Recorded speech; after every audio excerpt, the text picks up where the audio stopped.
Descargo de responsabilidad, no soy el autor de esta historia, y dejaré el link de la historia original en la descripción. Disfruten el fic y tengan un buen día. Capítulo 41. El nacimiento de la Reina Blanca. Nacimiento de la Reina Blanca. En órbita sobre Japón, Iskandar estaba cubierto de sangre.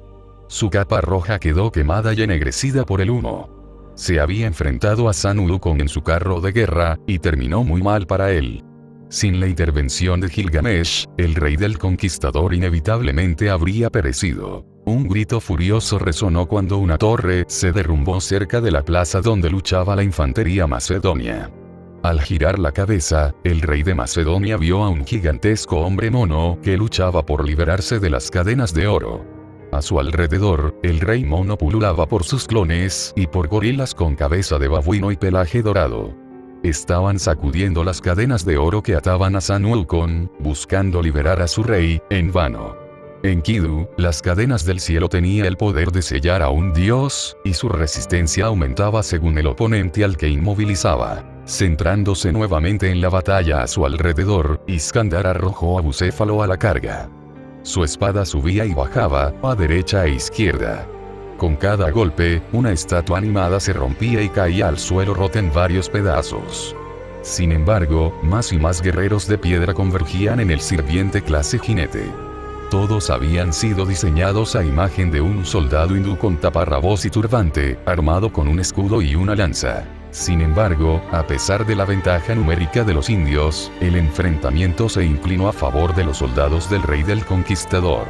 Después de todo, cada uno de ellos era un héroe menor. Los griegos también tenían una ventaja táctica. Agrupados en falanges erizadas de lanzas, rompieron las cargas de los guerreros de piedra de rama.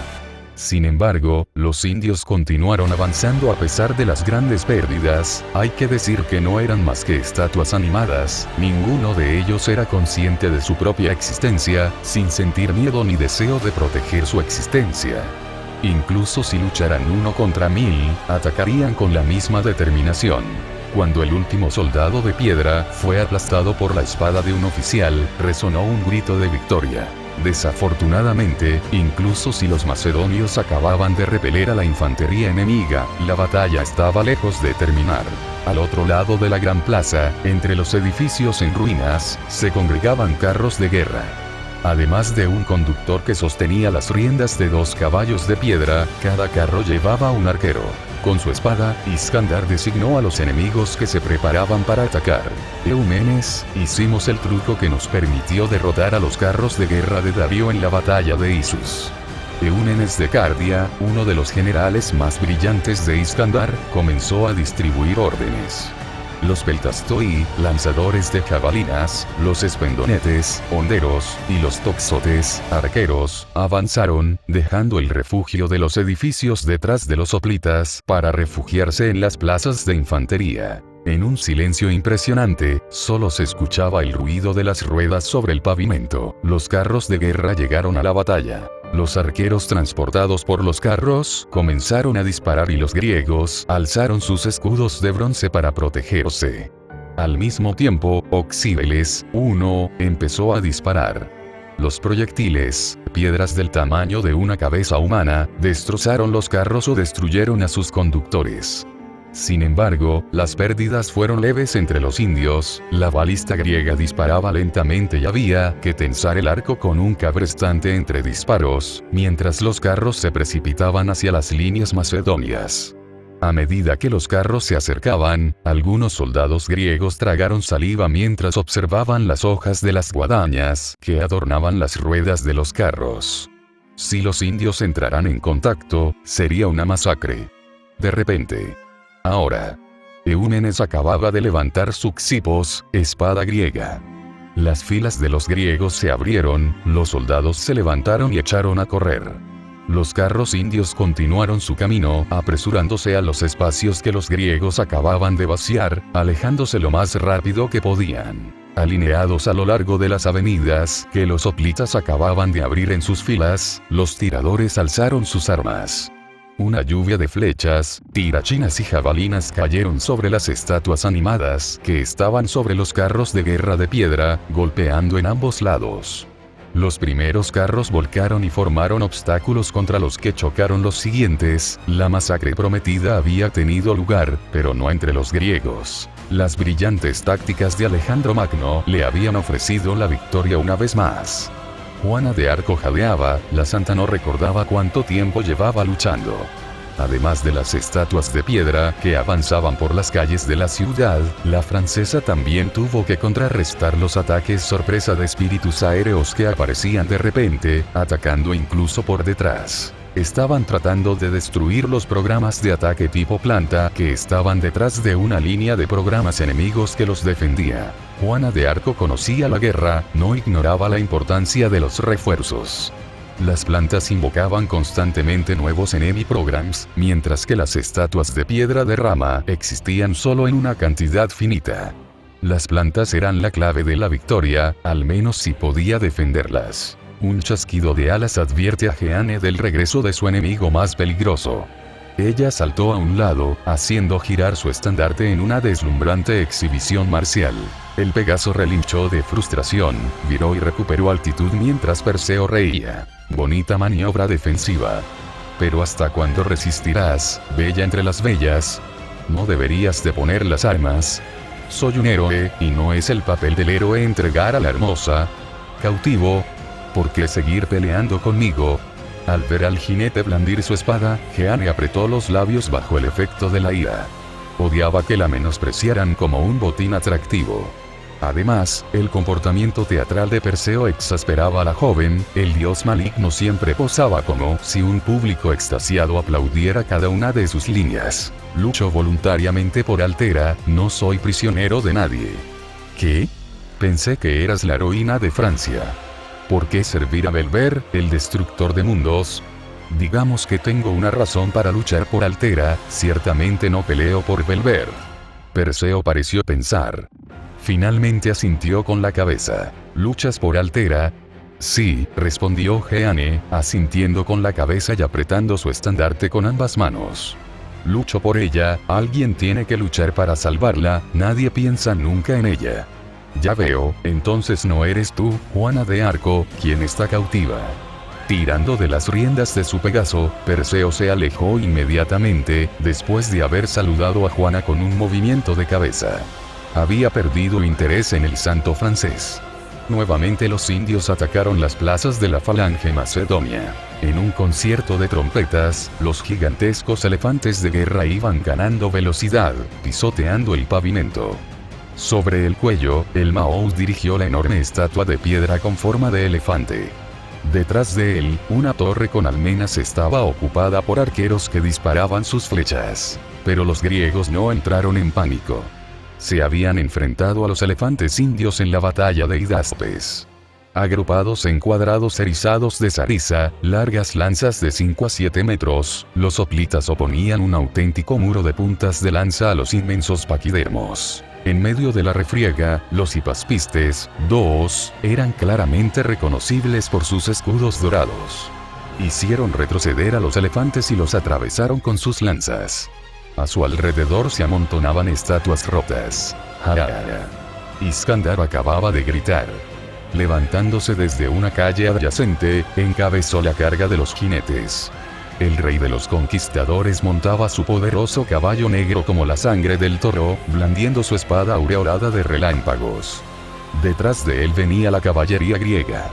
Los hipeos tesalios, los tracios, los epirotas y, sobre todo, los etaroi, la nobleza macedonia, reconocibles por sus largos mantos escarlatas. Arrasando rápidamente a los soldados de infantería que protegían los flancos de los elefantes, los griegos cargaron contra los paquidermos, golpeándolos en el vientre para destriparlos. Una vez más, los indios fueron repelidos, despedazados.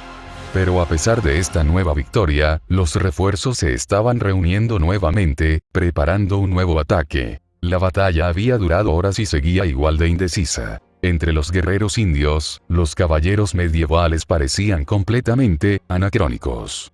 Sin embargo, eran una élite bajo Lancelot. Enemy Programs no pudo detenerlos. Con gestos casi mecánicos, los caballeros avanzaron en el combate cuerpo a cuerpo, cortando cabezas y destrozando la armadura de cristal negro de los Programa S. Pero, en el centro de la batalla, un oponente logró impedir el colapso del frente. Su espada multicolor rasgó la red de la realidad, abriendo espacios rodeados de luz violeta. En las lágrimas apareció el vacío cósmico sembrado por estrellas lejanas. Los caballeros y golems que cortó la espada de Marte desaparecieron para siempre, proyectados en algún otro lugar inimaginable. Solo que Altera no luchó solo contra enemigos lacayos. Precedido por un relincho desafiante, el caballo blanco de Lancelot descendió a la ciudad orbital.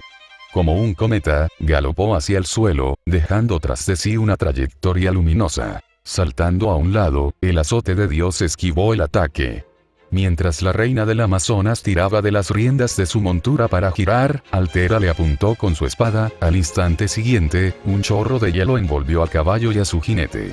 Lanzarote luchó por liberarse de la prisión de hielo, pero la reina de los Hunos ya saltó hacia adelante con la espada en alto. Su espada cortó al caballo por la mitad, la autoridad divina se disolvió en partículas de prana. Golpeado por la espada de Marte, Lancelot resultó herido en el pecho y arrojado a varios metros de distancia. Probablemente Altera la habría acabado si Perseo no hubiera intervenido. Cayendo del cielo, montado en su Pegaso, el dios héroe bloqueó el azote de la espada de Dios. El enviado de Belver y Perseo estaban uno frente al otro, observándose, buscando el resquicio que pudieran explotar en un ataque brutal, pero al oír el trueno, se detuvieron. Un rayo acababa de caer entre los enemy programs, arcos eléctricos de fabuloso poder pasaban de un humanoide de cristal negro a otro, desintegrándolos en una sucesión de descargas azules y blancas, estrellándose contra el pavimento de piedra. Altera miró hacia arriba y vio el carro de Indra. Los sementales de fuego del sol descendieron hacia la ciudad orbital, seguidos por nubes de tormentas. De pie en la plataforma del carro, Rama acababa de colocar otra flecha en la madera de su arco. Cuando soltó la cuerda, la flecha se convirtió en una poderosa descarga de relámpago. Los rayos cayeron con una violencia insoportable, los arcos eléctricos provocaron el colapso de las casas y, en un instante, miles de humanoides de cristal negro fueron aniquilados. Cuando el humo se dispersó, solo quedó un enorme cráter del tamaño de una zona residencial. El rostro de la reina de los Hunos no mostró emoción, mientras observaba a Rama disparar una flecha a otra, masacrando al ejército de enemy programs. Sin embargo, entendió que la batalla estaba perdida. Cuando Gilgamesh se alejó después de neutralizar a San Wukong, les dio la oportunidad de ganar la batalla mientras cuidaba de Rama. Desafortunadamente, el rey Delfín regresó primero. Ahora, Altera y sus generales se enfrentaban nuevamente al acero más fuerte y griega. No podían hacer absolutamente nada. Rama era demasiado fuerte para ellos. No tenían esperanzas de ganar la batalla. Gilgamesh, debemos retirarnos. Hubo un resplandor dorado y el rey de los héroes apareció de repente junto a Altera. El lado izquierdo de su armadura resultó dañado con rastros de fusión. Su cabello todavía humeaba, mientras la sangre formaba una máscara escarlata en su rostro. A pesar de sus heridas, Gilgamesh tenía una expresión extrañamente apaciguada. Él sonrió, no su habitual sonrisa desdeñosa, no, por primera vez, Altera vio una sonrisa real en el rostro del rey de Uruk. Me haré cargo de ello. La puerta de Babilonia se abrió detrás de Gilgamesh. No salieron espadas ni bastones de mago, sino colosales humanoides metálicos con torsos triangulares. Su pelvis era una esfera, con brazos como varillas unidas al torso mediante articulaciones esféricas. Sus cabezas eran aún más extrañas. Solo había dos ojos parecidos a reflectores en un cuello hecho de anillos apilados. 3. Llevaban en una mano una cimitarra, pero su arma principal eran sus ojos. Barrieron el suelo con el doble asegador emitido por estos extraños reflectores. Cuando percibieron a un enemigo en movimiento, el cuello se detuvo y los rayos de luz se redujeron repentinamente a dos delgados láseres que atravesaron a sus enemigos. Incansables, los guardias de Shamash masacraron las estatuas de piedra que se acercaban. Gilgamesh abrió nuevamente la puerta de Babilonia. Esta vez salió la nave de la luz. Sube a bordo, yo tengo al enemigo. Gilgamesh ahora estaba armado con el hacha Lani 4, el arma del dios Enlil. Era un extraño objeto con forma de cuerno de toro, con una hoja en forma de diente. Sobre su cabeza, el rey de Uruk colocó al asesino de la tierra a modo de corona. Hablando con el hacha de Enlil, Gilgamesh le dio sus instrucciones, reforzando el poder destructivo de Alani a través del asesino. El arma se le escapó de los dedos. Dotado de voluntad propia, Alani atravesó el campo de batalla, destrozando los edificios y masacrando a los defensores. La intervención del Rey Dorado impidió que la retirada se convirtiera en una derrota total. Los Servants pudieron refugiarse en la nave de la luz que tomó el aire, escapando de la aniquilación, en el último minuto. The Strongest Steel observó a sus enemigos huir sin hacer ningún movimiento para detenerlos. Había vencido a sus enemigos, una vez más, porque nadie podía derrotarlo. No sonrió, no se regocijó, Rama ya no estaba entusiasmado con la victoria, con la repetición interminable de su inevitable victoria. Hacía tiempo que la victoria había perdido su sabor. ¿Quién podía derrotarlo de todos modos? ¡Qué cruel ironía! En su juventud, Rama creía que su fuerza absoluta y sus incesantes victorias traerían la paz al mundo. Pero él solo había conocido la guerra. 6000 años de guerra. Su fuerza lo encadenó a una guerra sin fin. Mató a los enemigos, una, otra y otra vez, siempre otros los reemplazaron y la guerra continuó. El rey Delfín levantó la mano y a su alrededor, el Pushpaka Vimana comenzó a brillar. Los muros derrumbados de la ciudad orbital comenzaron a repararse solos, los techos fueron reensamblados como por manos invisibles, las losas faltantes se reintegraron al pavimento y las estatuas destruidas fueron devueltas a sus pedestales. Al ver el alcance del poder de Rama, los dioses subordinados se reunieron y se arrodillaron ante su señor. Rama asintió con la cabeza hacia Perseo, Sanuilcon, Lakshmana y Hanuman, antes de detenerse frente a Lancelot. Ginebra curó con su magia a la reina del Amazonas, herida en el pecho. ¿Cómo respondes a los cargos, Lancelot? Haciendo una mueca de dolor, la mujer con armadura se inclinó dolorosamente. Esta caballero, fue humillada frente a su rey, esta caballero admite haber fallado en su deber. Rama aprobó con un movimiento de barbilla. Acabas de perder 3 peleas seguidas. Dime, Lancelot, ¿para qué necesito un caballero que no puede ganar? La amazona simplemente bajó la cabeza, avergonzada. A diferencia de la reina del divino ancestro, indignada, ella se enderezó. Mi rey, esta Ginebra le implora que modere sus palabras. Sir Lancelot es el modelo de los caballeros. Nadie le es más fiel y griega. Rama la interrumpió con un gesto de la mano, sin siquiera mirarla. Lancelot, ¿qué debo hacer contigo? Debería matarte para agregar tu autoridad divina más poderosa a mi álbum de flechas. Usaría una flecha que puede perforar cualquier cosa, pero no me sirve un caballero que nunca gana un luchar.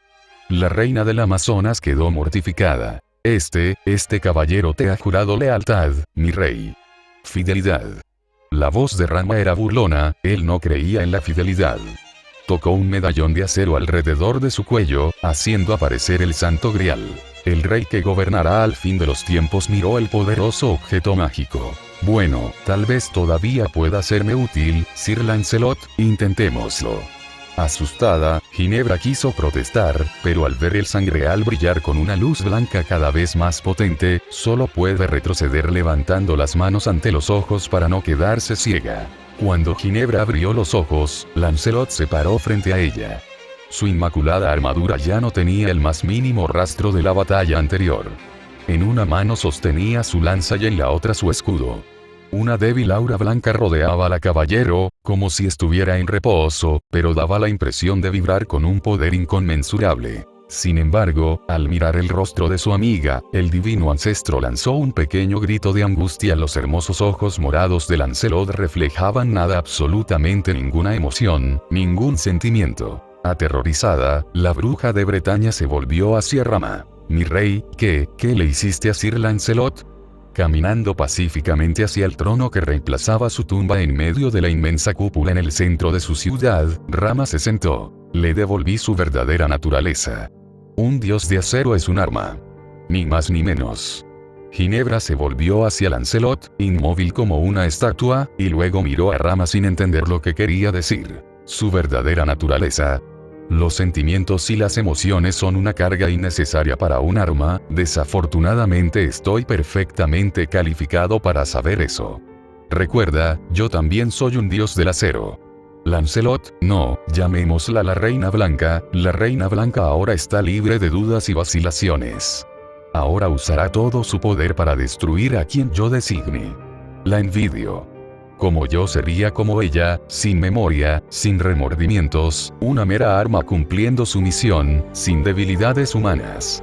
La Reina Blanca, el nuevo nombre de Lanzarote, resumía en lo que se había convertido. Como reina, era la pieza más poderosa del tablero de ajedrez, pero como peón, la Reina Blanca solo existía cuando una mano la movía. Las cajas blancas y negras. Solo existía para colocar piezas negras en el tablero. El humor de Lancelot, su amabilidad, su sentido del honor, todo había desaparecido. Ginebra miró a su rey con terror, cruelmente decepcionada por la realidad detrás de la leyenda. Entonces, era él, el rey Arturo. Un dios que no creía en la fidelidad y se arrepentía de tener sentimientos. Residencia Tosaka, Tokio. Akuno juntó sus manos, pareció pensar y luego asintió con la cabeza, solo una vez, antes de hablar con una expresión decidida. Encuentra a Rama. Amakasu Touma del Comité de Compilación de Historia tosió en su puño. Obviamente, esto es lo que deberíamos hacer, pero, bueno, podría ser difícil encontrar un cohete tripulado que pueda transportar a todos los campeones al palacio orbital de Rama. Kusanagi Goudou se volvió hacia Ishtar. Tal vez Maana podría llevarnos a... Pero antes de que pudiera terminar la frase, la diosa Mesopotamia del amor sacudió la cabeza, interrumpiéndolo. El barco del cielo ciertamente no podría transportarnos a todos a la vez. En cuanto a hacer varios viajes, eso nos haría demasiado vulnerables. La diosa pareció pensar frotándose la barbilla. Por otro lado, debe haber sido posible maniobrar a Rama para que nos llevara a bordo de uno de sus vimana, o apoderarnos de uno mediante una artimaña. Ereshkigal, celosa de que todos escucharan a su hermana, intervino. Escondiendo su boca con una mano y fingiendo diversión, la señora de Arali habló en un tono bastante despectivo. No tomes en serio lo que dice Ishtar, ella ni siquiera piensa antes de hablar. Ishtar se cruzó de brazos sobre el pecho, visiblemente molesta, y una de sus cejas se arrugó con creciente ira. ¿Y puedo preguntarte por qué dudas de mi talento para la seducción y la astucia? ¿Estás sugiriendo que soy demasiado estúpido para idear un plan para tomar uno de los vimana de Rama? Bueno, la reina de Kur fingió pensar. En realidad, sí, eso es exactamente lo que quiero decir. No habría sido necesaria mucha imaginación para ver vapor a presión saliendo de los oídos de la reina de Venus. ¿Olvidas cómo logré conseguir las fórmulas divinas en las que se basan todas las civilizaciones? Ah, ¿sí? Hablemos de ello, respondió Ere. Te invitaste al templo de Enki en Eridu, usando todo tu encanto. Allí hiciste que Enki tragara tortas de cebada con mantequilla, lo emborrachaste haciéndole beber ríos de cerveza, y cuando Enki estuvo completamente satisfecho y borracho tomaste lo llevaba a su habitación, y mientras dormía aprovechabas para robar las fórmulas divinas relativas al señorío supremo, la realeza, las funciones de los sacerdotes, las armas, los procedimientos legales, el estado del escriba, la carpintería y hasta el conocimiento de los instrumentos musicales.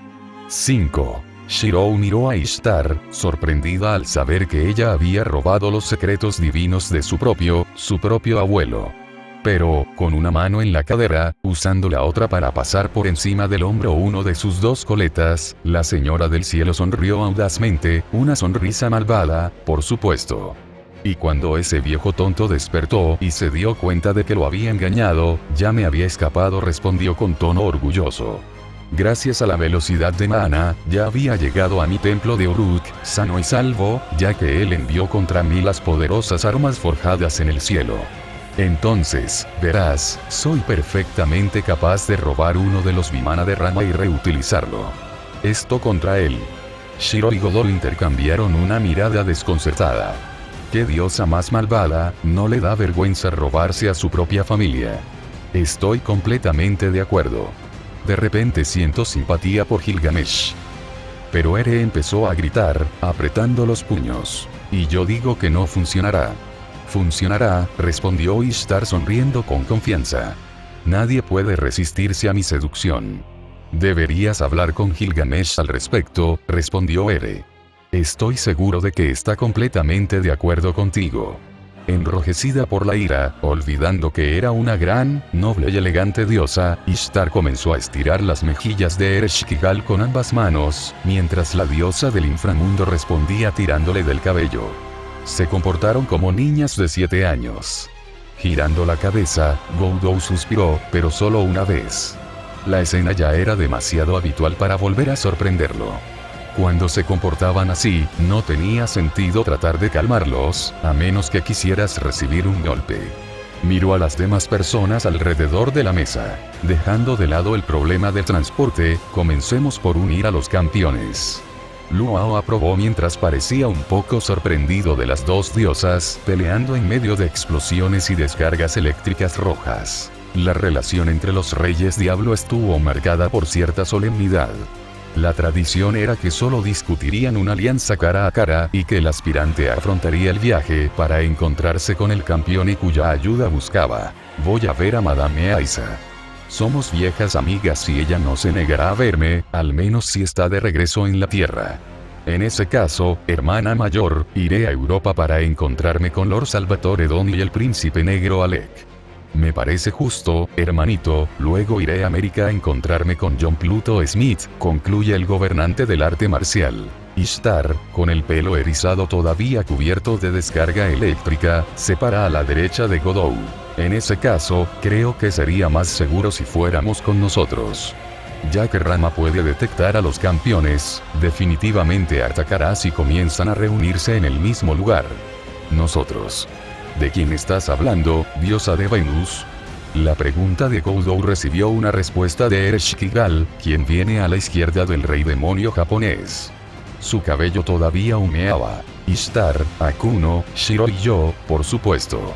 Las dos hermanas intercambiaron grandes sonrisas, habiendo repentinamente olvidado por completo su discusión.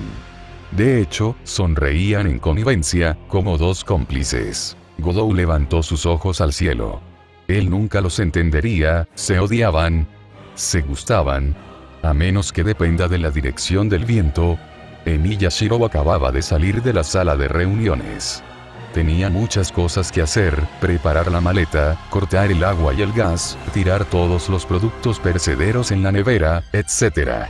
Normalmente, una salida más allá de los mares no se improvisaba. Pero a veces. Shirou. Sorprendida, la pelirroja se giró para ver llegar a Ishtar. Como de costumbre, ella flotó sobre el suelo y aterrizó con gracia en la alfombra frente a él. Vacilante, como avergonzada, la señora del cielo avanzó 2 pasos, con las manos detrás de la espalda, ligeramente inclinada hacia adelante.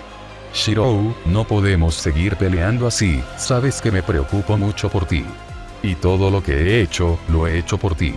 Tomando la mano de la pelirroja, Ishtar presionó su palma sobre su pecho. ¿Escuchas los latidos de mi corazón? ¿Escuchas cuánto sufro por nuestra pelea? Mi corazón está a punto de romperse. Shirou parecía un pez recién capturado. Tenía la boca abierta y luchaba por respirar. Su rostro cambió rápidamente de un color a otro. Azul, blanco, morado y luego rojo. ¿Escuchas mi pequeño e inocente corazón, Shirou? Está a punto de romperse. Corazón, inocente. Curiosamente, las dos palabras no parecían ir juntas, pero Shirou tenía muchos problemas para pensar.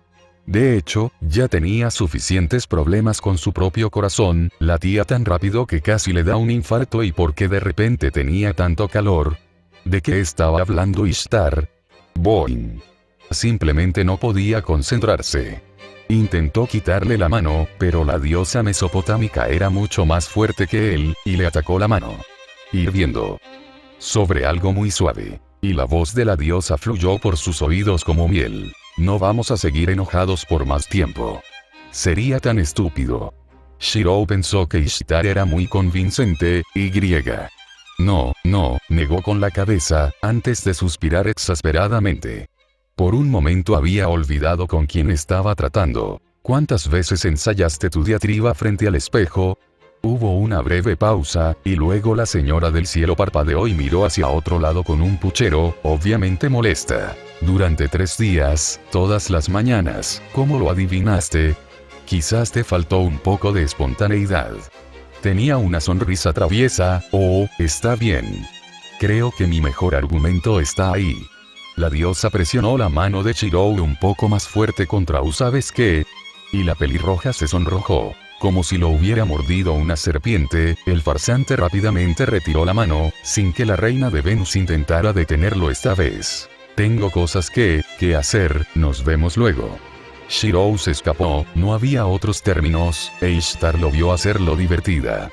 Cuando desapareció por la esquina, la señora del cielo comenzó a tararear, de repente de excelente humor. Después de todo, nadie resistió sus intentos de seducción por mucho tiempo. ¿Qué iba a inventar para la próxima vez?